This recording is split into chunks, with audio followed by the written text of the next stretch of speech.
3 semaines après le dépôt de la plainte de leurs clients contre X pour concussion, fraude fiscale et infractions diverses, sur une affaire qui remonte en 2010 autour du projet de construction du grand marché de Libreville, au quartier La Pairie, dans le 3e arrondissement, les avocats d'Hervé Patrick Opianga, qui exhument le dossier, veulent éclairer l'opinion sur les motivations ayant conduit à une saisine des autorités judiciaires.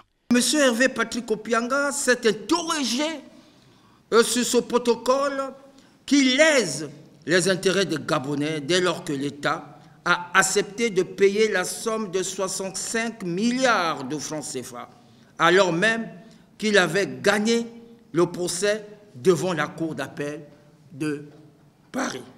L'onde de choc pour ces avocats, le protocole transactionnel assimilable à de la prestidigitation. Voyez-vous, la Cour d'appel de Paris nous donne raison à l'État gabonais. Le Gabon est en position de force. Vous savez que les décisions de la Cour d'appel sont revêtues de l'autorité suprême de la chose jugée. Mais comment diantre, par quelle alchimie, quelle mouche a piqué pour que l'on revienne, que le même État gabonais revienne dire que bon, traité dans le noir. Alors, ceux qui ont sollicité la transaction, ce n'était pas dans l'intérêt du Gabon, mais c'était dans l'intérêt des tiers. C'est donc une affaire qui cache de nombreux dessous et pourrait faire tomber de gros bonnets.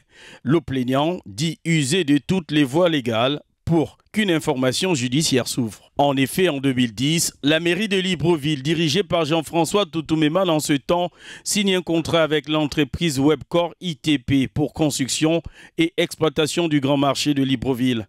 Projet d'un bail de 60 ans conclu entre le prestataire et la municipalité. Dans le contrat, diverses exceptions et avantages fiscaux et douaniers.